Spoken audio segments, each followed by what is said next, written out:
Franguinho Sem Censura, a resenha esportiva em que a linha é não ter linha. Amigos e amigas que assistem o programa Franguinho Sem Censura, hoje eu estou com um grande amigo, um amigo de bairro, esse é amigo de bairro mesmo, que é futebol raiz, Celso Unzelt, professor Celso Unzelt, que tem, ele me corrija, tem 14 livros escritos, então vai ser uma resenha maravilhosa. Estou aqui com o Luiz Ademar. Celso, seja muito bem-vindo, e olha aqui, ó, para quem? Olha aqui o nosso bairro, que está no hino nacional, né, Celso? Seja muito bem-vindo ao nosso Franguinho. Obrigado, Amalfi. É um prazer estar com você, com o Luiz Ademar, nosso eterno presidente da CESP. Estamos aqui. Prazer é todo meu. E será um programa bairrista. Vai avisando a turma aí. Vai ser bairrista. Meu pai acompanhava o Clube Atlético Ipiranga desde garoto, ficava atrás do gol do Barbosa, repondo bola. Meu pai é do tempo de Barbosa, Lulu e Sapólio, Lachicha, Ortega e Alcebiades. 200, Plácido, Canhoto, Magre e Rodrigues. O Furacão de 44, que só não foi mais longe no Campeonato Paulista, porque você sabe, naquela época não tinha VAR, não tinha imagem, e só os grandes eram campeões.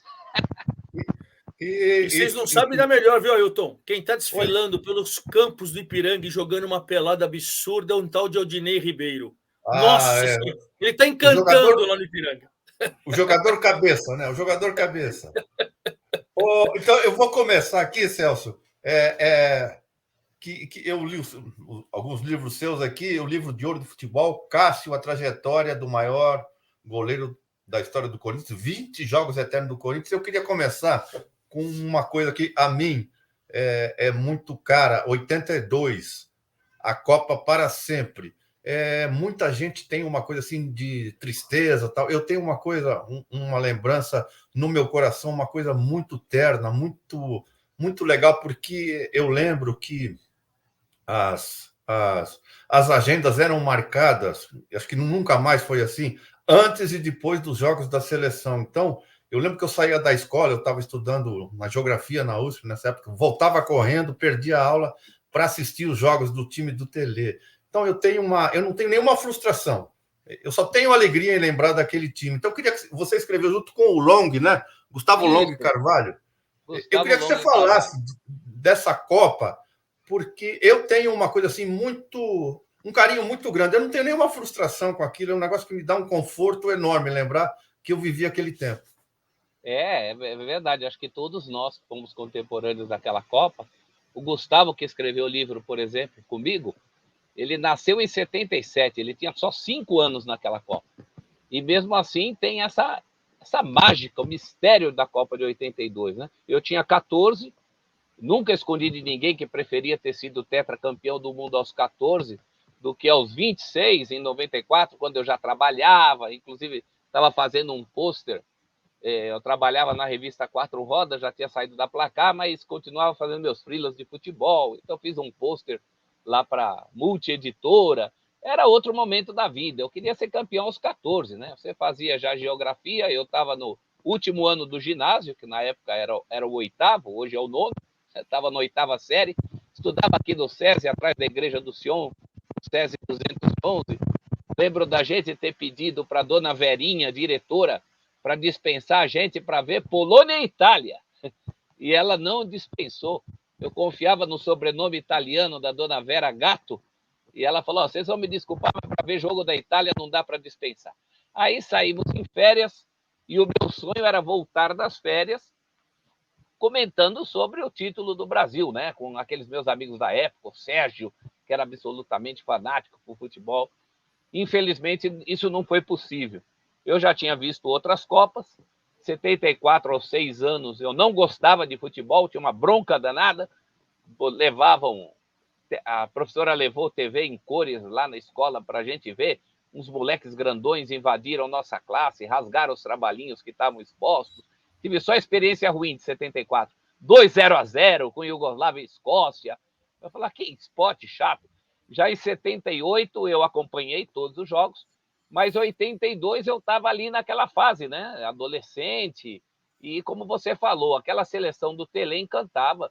Tinha o Falcão, o Sócrates, o Zico, o Éder, todos jogadores muito identificados com os clubes, né? Eu torcia doidamente pela seleção e pelo Sócrates, que era o símbolo do Corinthians, o representante do Corinthians na seleção. Os rubro-negros tinham lá seus ídolos, os são paulinos, e realmente acho que por tudo isso ficou muito na nossa memória afetiva. 82 é, antes de tudo, um grande caso de memória afetiva, independentemente do resultado final, como você colocou, né, Amalfi?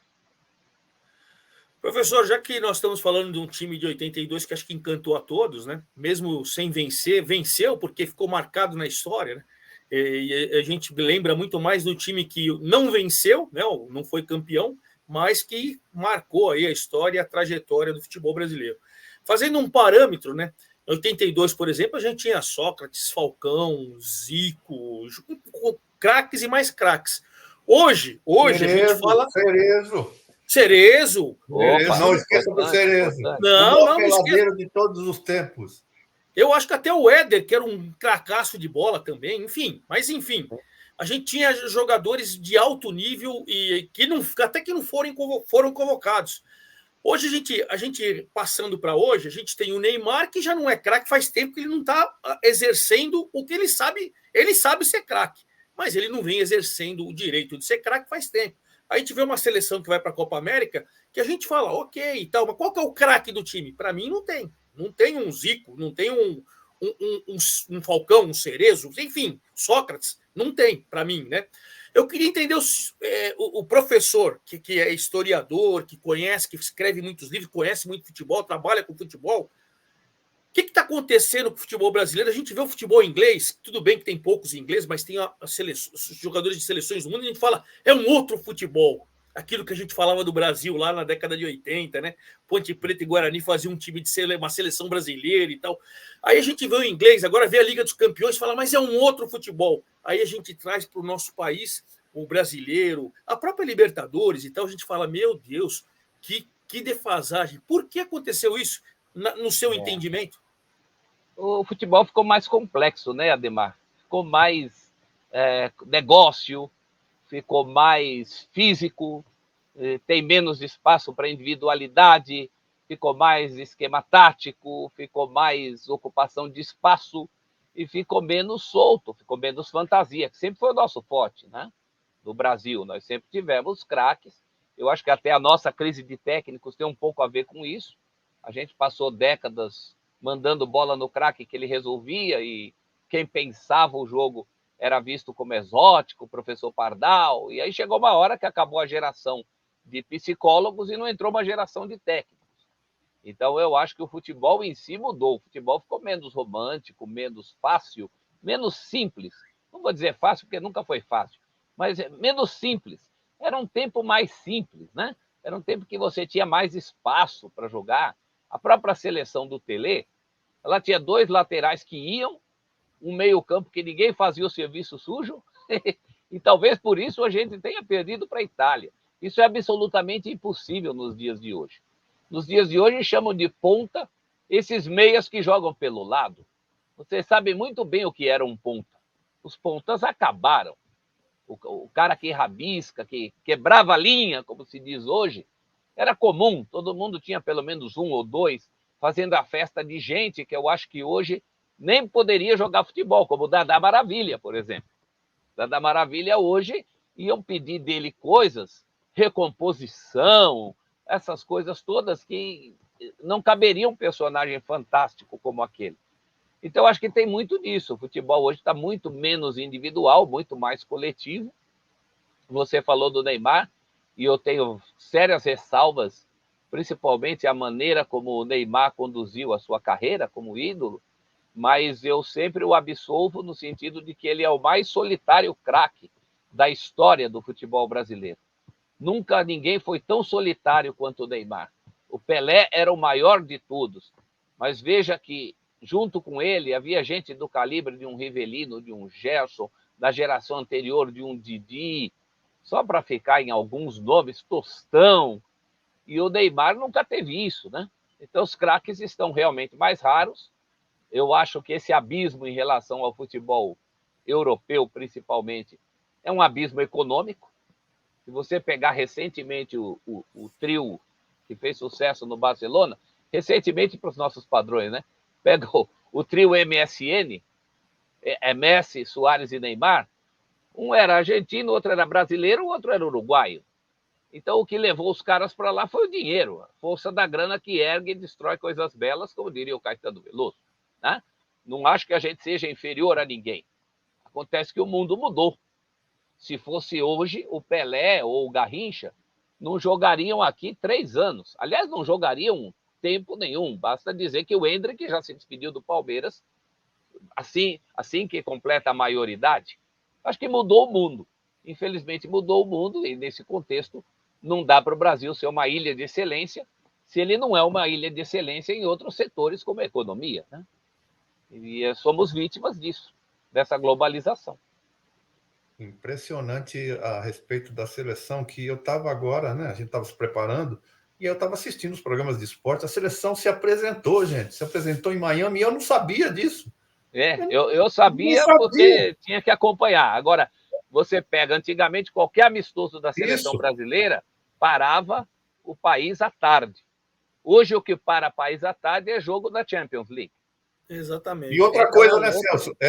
Eu o Ademar também, acho que eu sou um pouquinho mais velho, mas eu sou do tempo em que eu ficava contando, olha, tem 7 paulistas e 6 cariocas, e eu saía para a rua vibrando com isso.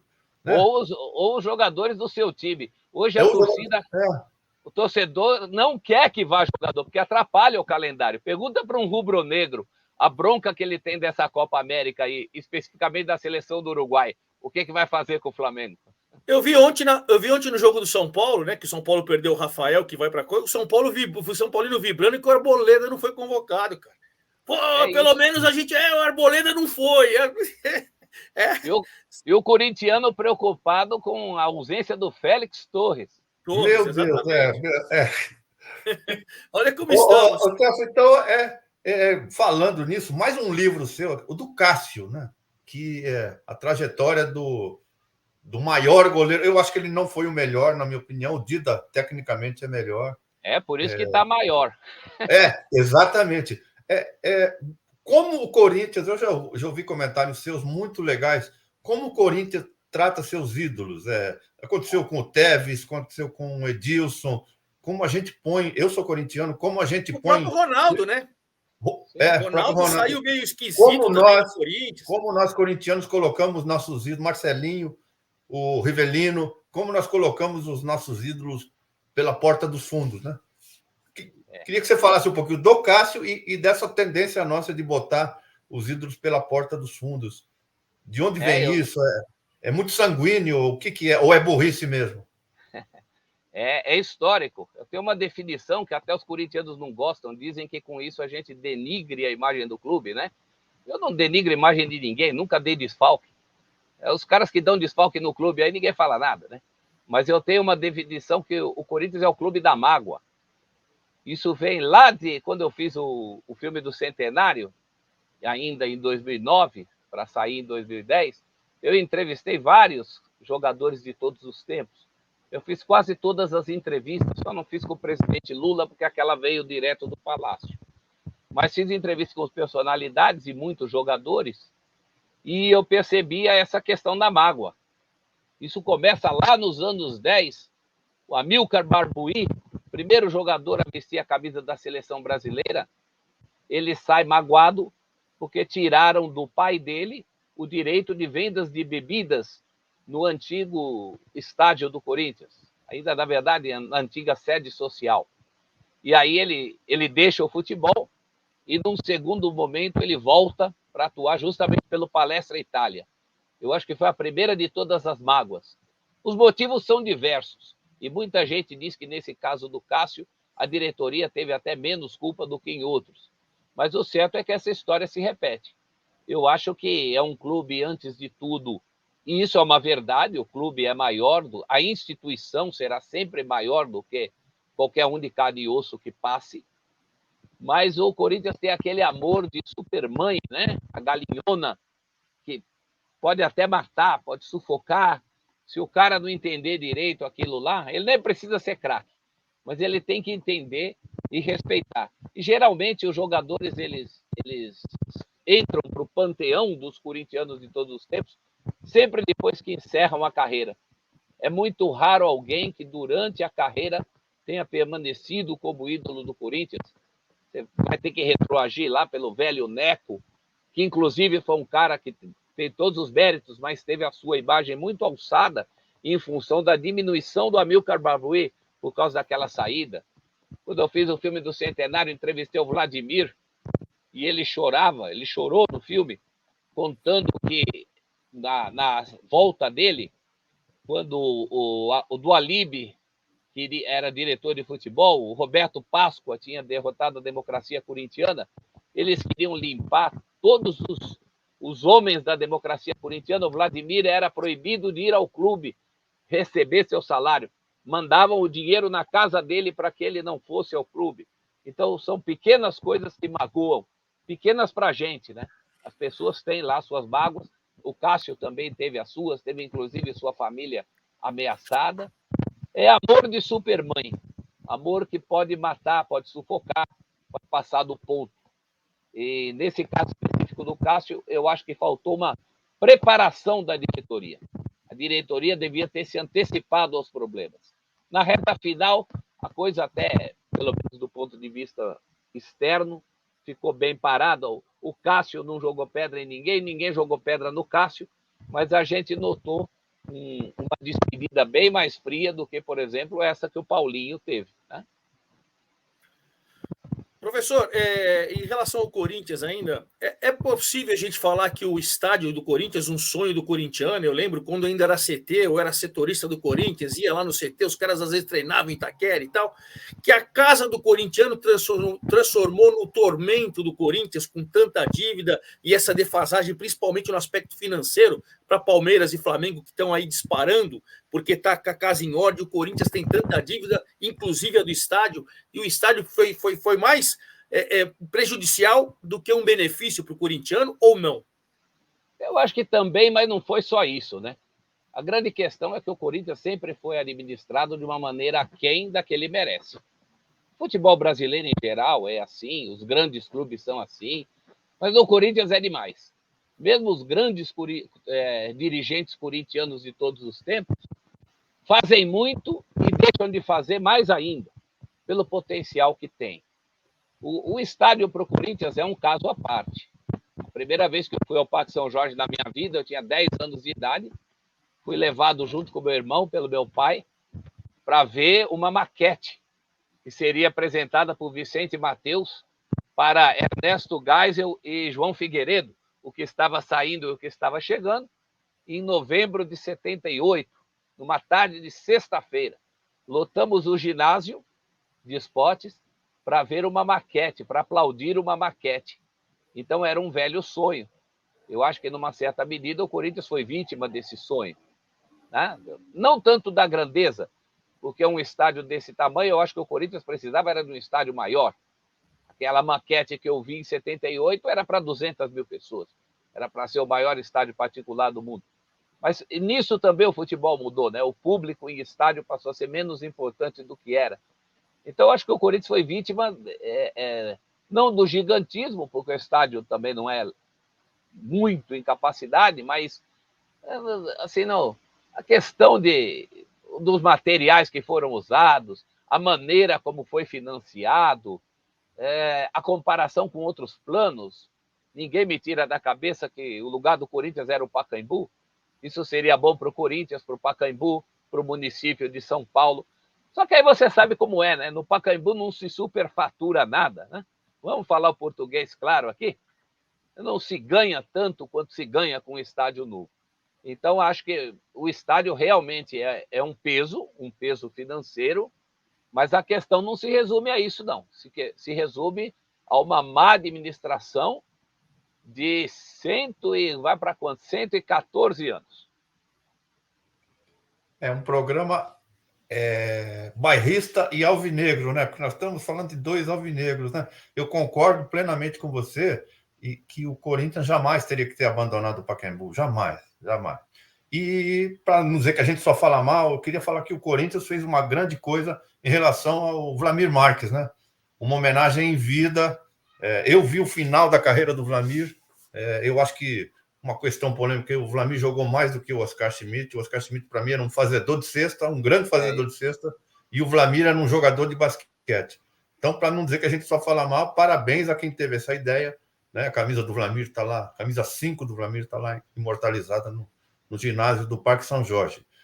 Outro livro seu, Os 100 Maiores Jogos da História. Cite um ou dois, quanto você quiser, ou o jogo que mais te emociona, né?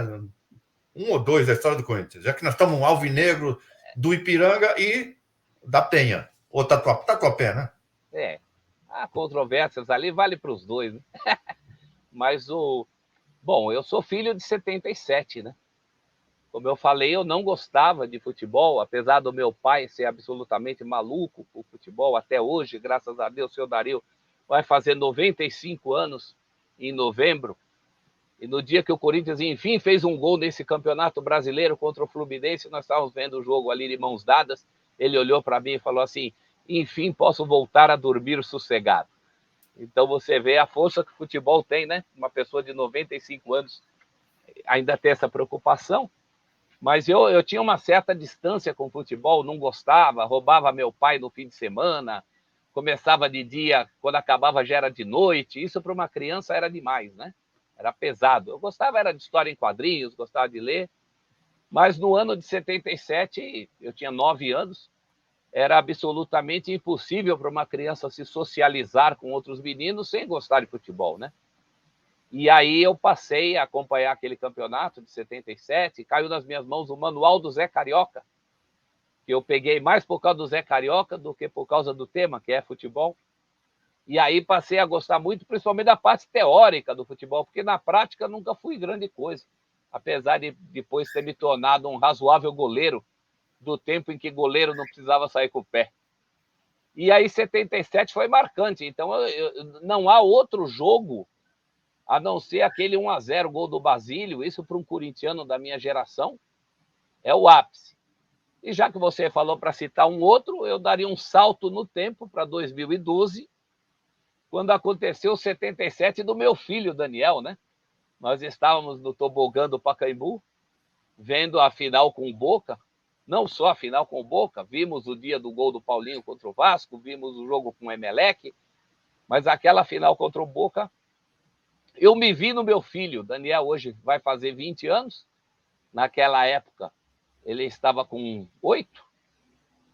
E a gente se emocionou muito. Eu percebi como foi importante, né? Aquele rito de passagem para o meu filho, como havia sido 77 para mim.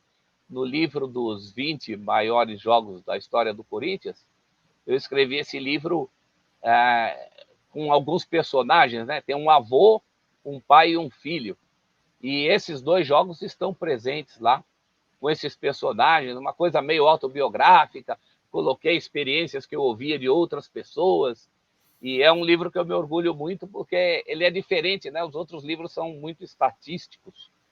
Esse é um texto, é quase uma sucessão de crônicas sobre jogos importantes pelos olhos de um avô, de um pai e de um filho.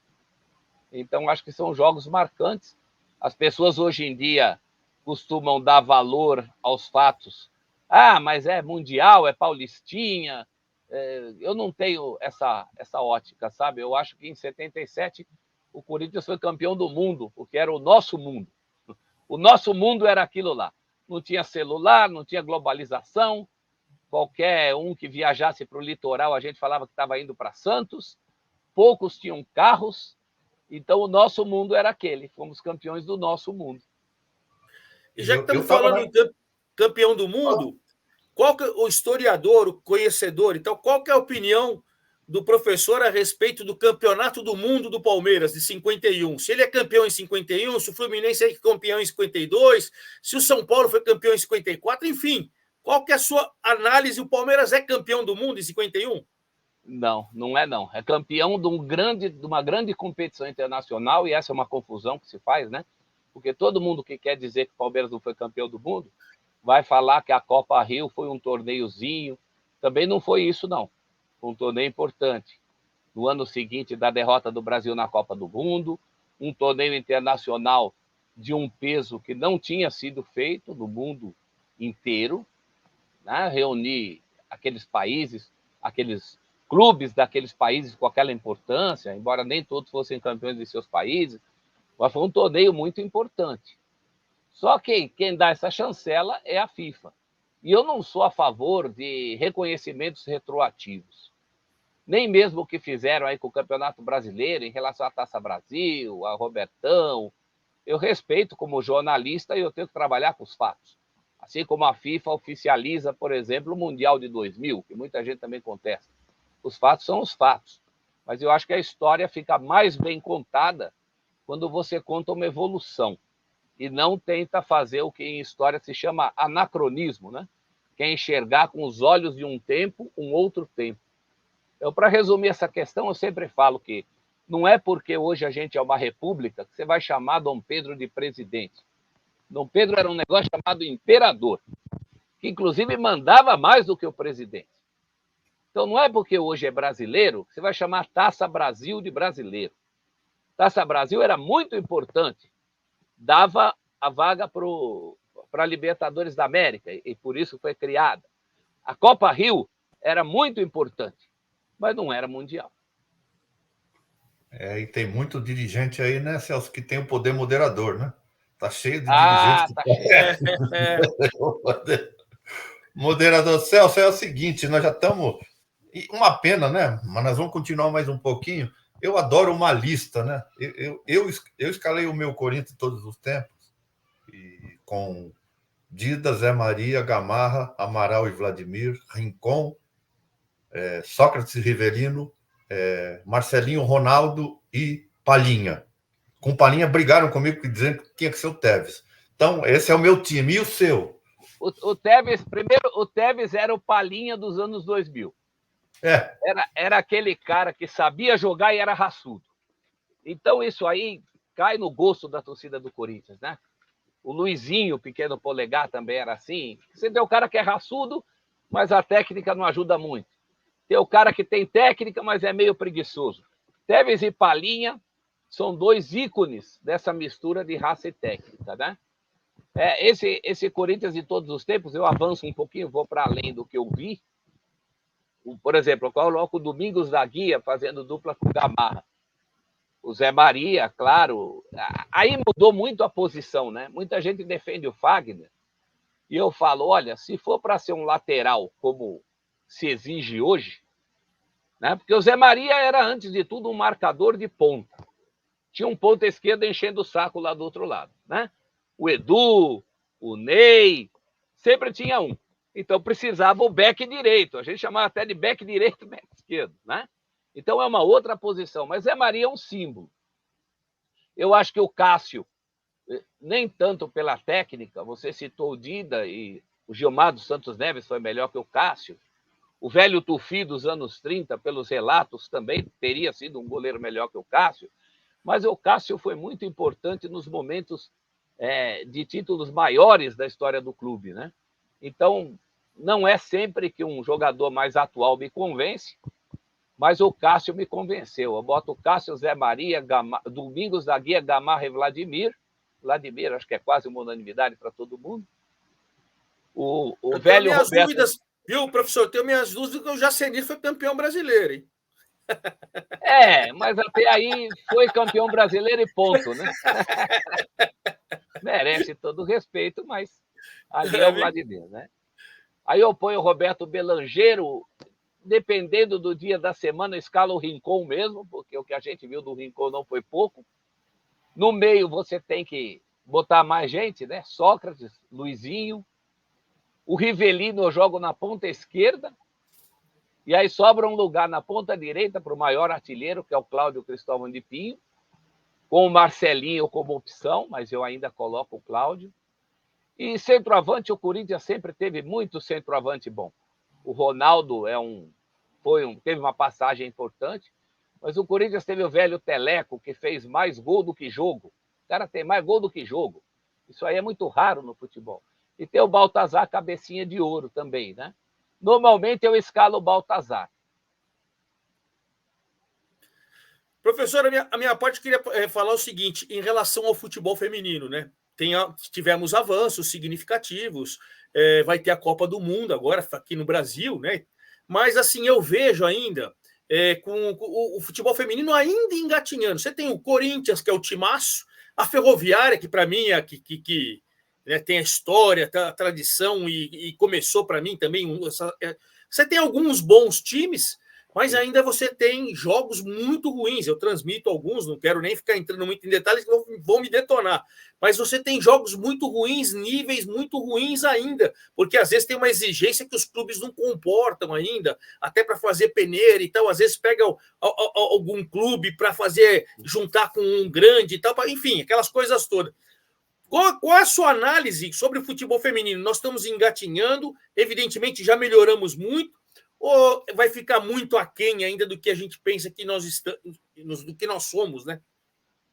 Ademar, eu acho que o futebol feminino no Brasil ter alcançado tudo que alcançou, inclusive em competições internacionais, é um verdadeiro milagre. Porque se o futebol masculino, que já tem todo o apoio, sofre com desorganização, você imagina a questão do feminino, que nunca é prioridade. Eu acho que o futebol feminino, antes de tudo, merece respeito. Então, o futebol feminino tem que ser praticado em melhores dias, em melhores horários, nos melhores estádios. Esse negócio de fazer campeonato brasileiro feminino em CT não está com nada. O Corinthians encontrou uma boa solução com o Parque São Jorge, é um campo que virou a casa das meninas, e nos grandes jogos, os jogos são na Arena. O Internacional já mandou jogo no Beira-Rio. A gente tem casos esporádicos, né? Mas eu acho que isso devia ser mais constante. O futebol feminino merece mais respeito. Cheguei a pensar em preliminares, mas as preliminares têm a questão do horário muito ruim, muito sol. Também tem essa questão hoje em dia dos gramados, né? Que ficam sobrecarregados. Mas você veja, outro dia aí marcaram jogos do São Paulo, do masculino, do São Paulo e do feminino, quase no mesmo horário, em lugares diferentes. Como é que a torcida vai acompanhar? Então, acho que passa muito por isso. O futebol feminino já deu para a gente muito mais do que demos para ele. A começar pela Marta, maior jogadora do mundo tantas vezes, né? E eu acho que ele precisa de apoio e sequência. Já melhorou. Já tem um calendário, mais ou menos também, porque esse negócio de jogar o brasileiro junto com o paulista, o estadual com o brasileiro, acho que é outra coisa que tem que mudar, né? Mas, antes de tudo, precisa de respeito. O futebol feminino precisa ser respeitado. A partir disso, aí você consegue colher os frutos. Sem respeito, já teve tanto fruto. Imagina se você der o mínimo de condição para essas meninas. Eu acho que a gente evoluiu bastante, mas não pode contar só com essa evolução orgânica, como falam aí na internet, né? Crescimento orgânico. Você tem também que apoiar. Bom, com essa super reflexão do professor, nós falamos acho que de 4, 5 livros. Professor Celso, meu amigo Celso, você está convidado para falar dos outros 9 a hora que você quiser. Foi um prazer. Deu essa resenha maravilhosa, leve, falamos de tudo. E você está sempre convidado, volte sempre. Na nossa rinha, que a nossa rinha não tem galo, só tem franguinho. Entendeu? Nossa rinha só tem franguinho. Então, muito obrigado e volte quando quiser. Muito obrigado mesmo. Obrigado, Amalfi. O prazer foi meu. Um abraço para você, para o Luiz Ademar. Eu que acompanho o franguinho aí, a cada link que você me manda. Eu paro tudo e já entro no link do franguinho ali para acompanhar no ato. Muito obrigado, professor. Sempre um prazer bater papo, falar de futebol e ainda mais com quem conhece muito. Um abraço, muito obrigado. Prazer foi meu, E com quem já leu todos esses livros aí, que isso aí não é cenário, não, né? Não é cenário, não. Ele leu isso tudo.